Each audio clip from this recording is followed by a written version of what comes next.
사도들이 노임에 그 동료에게 가서 제사장들과 장로들의 말을 다 알리니 그들이 듣고 한 마음으로 하나님께 소리를 높여 이르되 대주제여 천지와 바다와 그 가운데 만물을 지은 이시요 또 주의 종 우리 조상 다윗의 입을 통하여 성령으로 말씀하시기를 어찌하여 열방이 분노하며 족속들이 허사를 경영하였는고. 세상의 군왕들이 나서며 관리들이 함께 모여 주와 그의 그리스도를 대적하도다 하신 이로소이다. 과연 헤롯과 본디오 빌라도는 이방인과 이스라엘 백성과 합세하여 하나님께서 기름 부으신 거룩한 종 예수를 거슬러 하나님의 권능과 뜻대로 이루려고 예정하신 그것을 행하려고 이 성에 모였나이다. 주여 이제도 그들의 위협함을 굽어 보시옵고 또 종들로 하여금 담대히 하나님의 말씀을 전하게 하여 주시오며 손을 내밀어 병을 낫게 하시옵고 표적과 기사가 거룩한 종 예수의 이름으로 이루어지게 하옵소서 하더라. 빌기를 다함에 모인 곳이 진동하더니 무리가 다 성령이 충만하여 담대히 하나님의 말씀을 전하니라. 믿는 무리가 한 마음과 한 뜻이 되어 모든 물건을 서로 통용하고 자기 재물을 조금이라도 자기 것이라 하는 이가 하나도 없더라. 사도들이 큰 권능으로 주 예수의 부활을 증언하니 무리가 큰 은혜를 받아 그 중에 가난한 사람이 없으니 이는 밭과 집 있는 자는 팔아 그 판 것의 값을 가져다가 사도들의 발 앞에 두매 그들이 각 사람의 필요를 따라 나누어 줌이라. 구브로에서 난 레위족 사람이 있으니 이름은 요셉이라. 사도들이 일컬어 바나바라 번역하면 위로의 아들이라 하니 그가 밭이 있음에 팔아 그 값을 가지고 사도들의 발 앞에 두니라. 아멘. 성도 여러분, 지난 한 주간도 잘 지내셨나요? 여러 어려움들 중에도 연약한 우리를 붙드셔서 믿음을 붙잡고 이겨내게 하신 주님께 감사를 드립니다. 오늘 예배로 그 주님을 높이고 또 새롭게 한 주간 살아갈 진리와 은혜, 또 그분의 능력과 사랑을 충만하게 부어주시기를 여러분에게 축복합니다. 오늘 우리에게 주시는 말씀은 지난주에 살펴본 초대 예루살렘 교회에 닥친 첫 어려움과 핍박에 대해서 교회가 어떻게 응답하는지를 밝혀주는 흥미로운 본문입니다. 두 사도 베드로와 요한이 기도하기 위해 예루살렘의 성전에 올라가다가 미문에서 치유의 기적을 행한 것이 발단이 되어서 5,000명이나 되는 유대인들이 예수를 그리스도로 받아들여서 회심하게 되었습니다. 그러나 이것을 싫어한 유대교 당국에 의해서 사도들은 하루를 감옥에 갇혀서 보냈고 다음날 산헤드린 공의회에서 신문과 위협을 받고 풀려나게 되었습니다. 다시는 예수의 이름으로 복음을 전하지도 가르치지도 말라는 그런 위협이었습니다. 두 사도는 이 문제를 어떻게 대처했어야 할까요? 이 소식을 접했던 초대교회 공동체는 이 상황을 어떻게 해석하고 또 앞으로 무엇을 어떻게 해야 할지 어떤 결정을 내렸을까요? 이제 본문 속에서 살펴봅시다. 첫 번째 장면은 온 교회가 한 마음으로 소리를 높여서 기도하고 있는 모습입니다. 23절에서 31절까지 말씀이죠. 풀려난 두 사도는 즉시 교회로 와서 이 사건과 상황을 자세히 알려주었습니다. 교회는 그 소식을 듣고 한 마음으로 하나님께 소리를 높여 기도하였습니다. 먼저 기도했죠. 대주제여 천지와 바다와 그 가운데 만물을 지으신 이시여 이렇게 부르면서 하나님 앞에 한 마음으로 기도를 하고 있습니다. 그런데 실제로는 어떤 모습이었을까요? 마음을 하나로 연합해서 기도했다. 또 한 목소리로 기도했다. 이렇게 기록되어 있지만 우리 한국 스타일처럼 통성으로 기도했을까요? 동시에 같은 말을 토시 하나 안 틀리고 이렇게 길게 기도했다. 이렇게 볼 수 없겠죠. 분명히 사도들 중에 한 사람의 지도자가 대표로 이렇게 기도를 했을 것입니다. 그리고 그 전에 분명하게 이 사태를 파악하기 위해서 그리고 기도할 제목을 찾기 위해서 서로 충분하게 의논하면서 또 공유할 수 있었을 것입니다. 그런데 이 기도의 첫 번째 특징은 이 초대교회가 처한 구체적인 상황에 대한 인식과 깨달음을 하나님의 기록된 말씀을 통해서 찾고 있다는 것입니다. 하나님이 천지를 창조하시고 다스리시는 절대적인 주권자이심을 고백하고 높이면서 시작된 이 기도는 그 하나님께서 약 1000년 전에 다윗이라는 왕의 입을 통해서 성령으로 현재 일어나고 있는 상황을 정확히 예언하셨다. 그리고 그렇게 알려주셨다라고 말하고 있습니다. 즉 다윗은 이렇게 노래했죠. 어찌하여 열방이 분노하며 족속들이 허사를 경영하는고 세상의 군왕들이 나서며 관리들이 함께 모여 주와 그의 그리스도를 대적하도다. 시편 2편 1절 2절인데요. 과연 분봉왕 헤롯과 로마 제국의 총독 빌라도는 이방인과 이스라엘 백성과 합세해서 하나님께서 기름 부어 세우신 그리스도이신 예수를 대적하였습니다. 이렇게 하나님이 권능으로 예정하신 뜻대로 이성에 모여서 그들은 그 일을 행하였고 백성의 관리들은 지금 사내들인 공회로 모여서 같은 맥락에서 그리스도인 예수를 거슬러서 그 이름을 전하지 못하도록 위협하고 있다는 것입니다. 누군가의 잘못이나 또는 하나님의 권능이 모자라서 이런 위험하고 불안한 상황, 하나님의 뜻을 따라 행하려고 하는 교회를 방해하고 위협하는 이런 일이 발생한 것이 아니라는 것입니다. 얼마 전에 이방의 권력과 결탁해서 예수를 거부하고 죽였던 백성의 관리들이 지금도 하나님께서 세우신 그리스도를 대적해서 그의 교회를 위협하고 있다라고 하는 정확한 상황 인식이 나타나고 있습니다. 우리가 여러 가지 어려운 상황에 처하면서 제일 답답한 일은 왜 이런 일이 나에게 또 우리에게 생겼는가 그것을 알지 못할 때라고 할 수 있겠습니다. 내가 뭔가 잘못해서 임한 하나님의 징계라면 내가 회개해야 하겠죠. 그러나 다른 목적과 원인 때문에 이런 어려움들이 생겼다고 한다면 그 이유를 정확히 알아야 무엇을 기도할지 또 어떻게 대처할지 방향을 정할 수가 있습니다.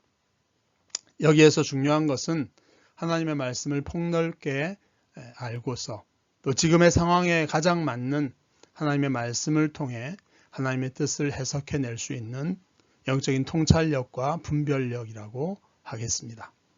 제자들은 이것이 하나님을 대적하는 악한 세력의 악한 행위라는 것을 확실하게 파악하고 있었습니다. 그러면 교회는 이제 절대적 주권자이신 하나님께 구체적으로 무엇을 구해야 할까요? 그들은 이렇게 기도했습니다. 주여, 이제도 그들의 위협함을 굽어보시옵고 또 종들로 하여금 담대히 하나님의 말씀을 전하게 하여 주시오며 손을 내밀어 병을 낫게 하시옵고 표적과 기사가 거룩한 종 예수의 이름으로 이루어지게 하옵소서. 그들은 다른 여러 시편들에 나오는 것처럼 원수들에 대해 복수와 심판을 하나님께 요구하지 않았습니다. 기계적으로 성경적인 근거를 찾아서 자기 감정과 이해관계에 따라서 그 성경을 적용하여 자기 기도의 내용으로 합리화하지 않았다는 것입니다. 또한 그들은 박해와 핍박이 그치게 해달라고 기도하지도 않았습니다. 평화롭고 안전한 상태에서 복음을 전해야 제대로 그리고 효과적으로 복음이 전해질 수 있지 않을까요? 하지만 그들은 전도를 위해서 박해는 즉시 그쳐야 한다. 그렇게 판단하고 그것을 하나님께 요청하지 않았습니다. 혹은 그 악한 대적들이 회심하고 예수를 믿게 해달라고 그렇게 기도하지도 않았습니다.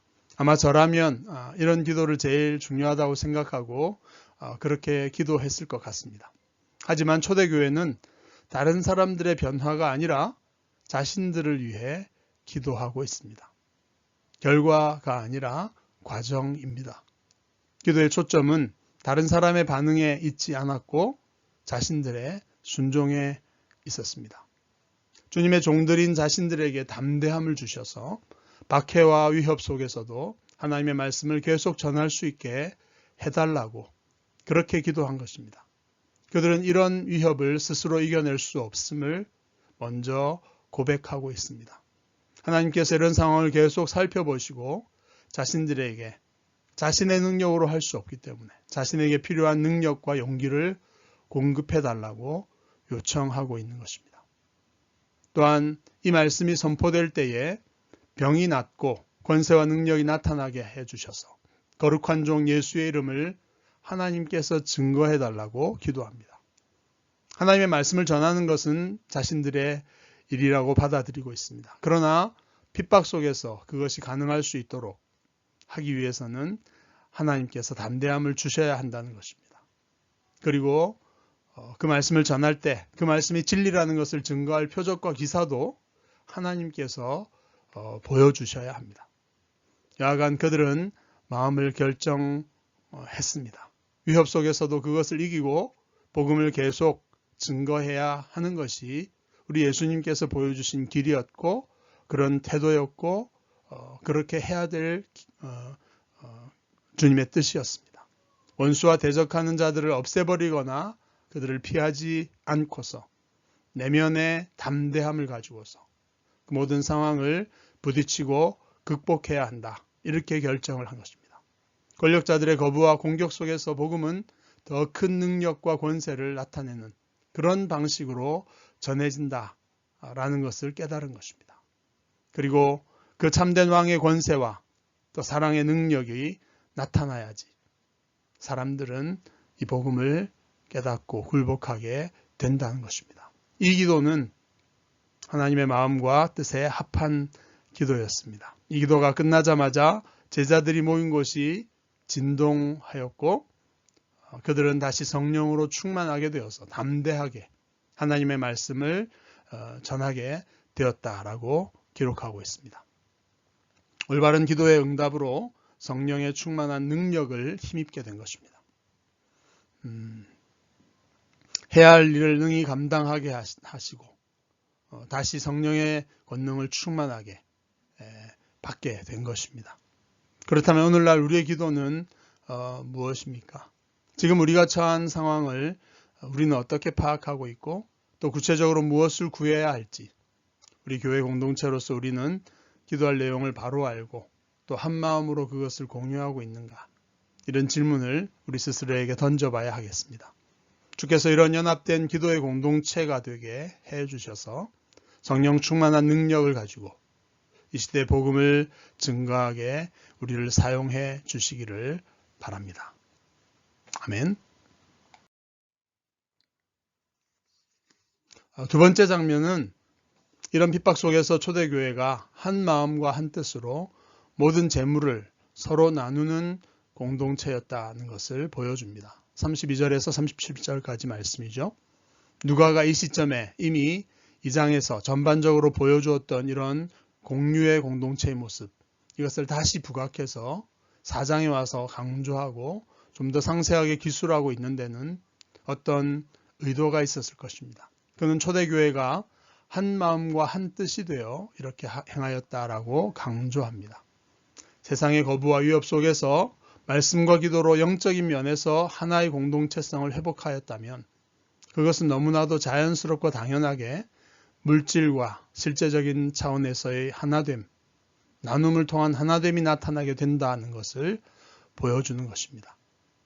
또한 초대교회의 재물의 공유와 나눔이 특별한 시기에 국한된 일시적인 성격이 아니라 하나의 공동체요 주님의 몸이라고 고백하는 이후에 나타날 모든 교회들에게 믿음과 사랑의 능력을 갖춘 그것의 구체적인 기준과 증거가 된다라는 것을 이 기술을 통해서 드러내고 있는 것입니다. 이 물질의 헌신과 나눔은 예수님께서 공생의 사역하실 때 여러 차례 강조하셨던 제자도에서의 핵심적인 부분이었습니다. 그리고 그랬기 때문에 초대교회가 교회의 하나됨과 능력의 핵심적인 특징으로서 이것을 실현했다라는 것을 누가는 드러내고 싶었던 것입니다. 그 우선적인 특징은 이것입니다. 모든 물건을 서로 통용하고 자기 재물을 조금이라도 자기 것이라 하는 이가 하나도 없더라. 32절에 즉 자기의 소유물이 맞지만 그 소유권을 주장하는 자가 없었다라는 뜻입니다. 하나님이 삶의 주인이시고 주권자이시기 때문이죠. 그렇다면 내가 가진 모든 소유와 재물의 사용과 처분과 그 수익에 있어서도 절대적인 주권이 그리스도에게 있다라고 고백하고 그들은 또 그렇게 생각을 했고 또 그렇게 실행을 했다는 뜻입니다. 물론 이것은 철저하게 한 사람 한 사람의 주님과의 관계 속에서 자발적인 형태로 고백되고 순종되고 실천되었던 것입니다. 기계적인 규정이나 법칙으로 진행된 것이 아니었습니다.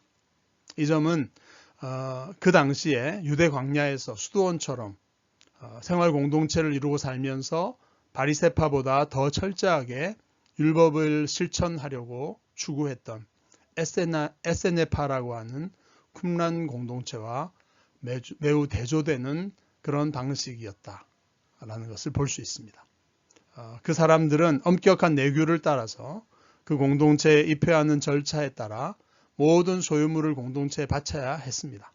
하지만 외적인 이런 법규가 아니라 성령의 인도를 따라 교회의 머리이신 그리스도께 모든 것을 내어드린 그런 제자의 삶은 철저하게 자유롭고 자발적인 차원에서의 나눔이었다 하는 것을 본문은 보여주고 있습니다. 그리고 그런 삶의 구체적인 결과는요, 그 중에 가난한 사람이 없었다라고 하는 34절의 누가의 묘사입니다. 이것이 놀라운 점은 이렇게 공동체 가운데 가난한 사람이 하나도 없었다는 진술이 바로 구약 성경이 가진 하나님의 백성 공동체인 이스라엘을 향해 갖고 있던 율법, 토라의 궁극적인 이상적 모습이었기 때문입니다. 내가 만일 내 하나님 여호와의 말씀만 듣고 내가 오늘 내게 내리는 그 명령을 다 지켜 행하면 내 하나님 여호와께서 내게 기업으로 주신 땅에서 내가 반드시 복을 받으리니 너희 중에 가난한 자가 없으리라.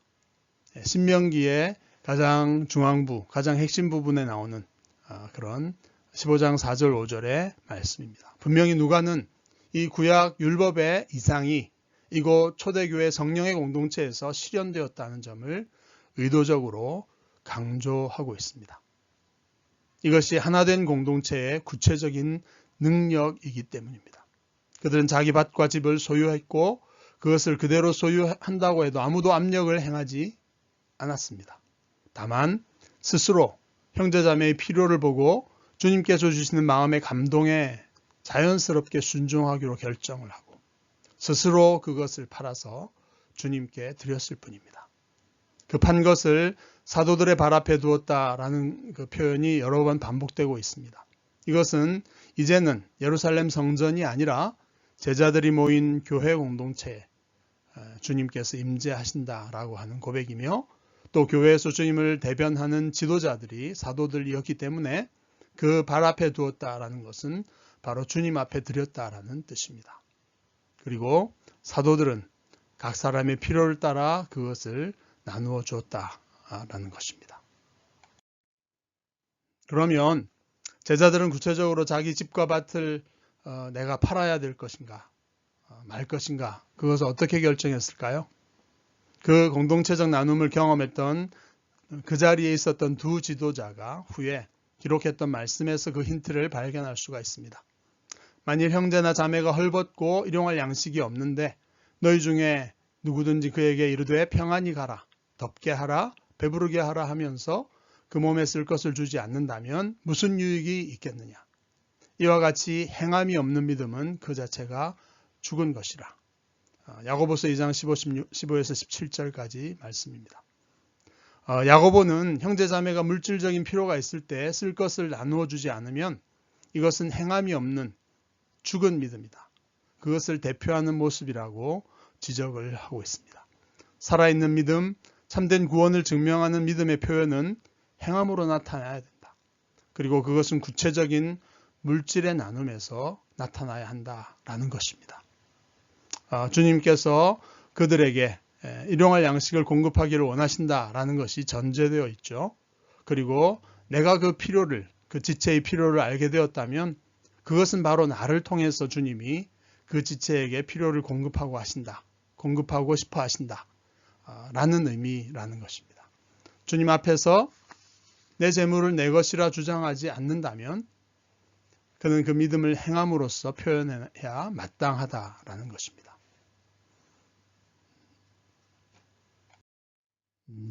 다음 구절은 누가 이 세상의 재물을 가지고 형제의 궁핍함을 보고도 도와줄 마음을 닫으면 하나님의 사랑이 어찌 그 속에 거하겠느냐. 자녀들아, 우리가 말과 혀로만 사랑하지 말고 행함과 진실함으로 하자. 요한일서 3장 17, 18절 말씀입니다.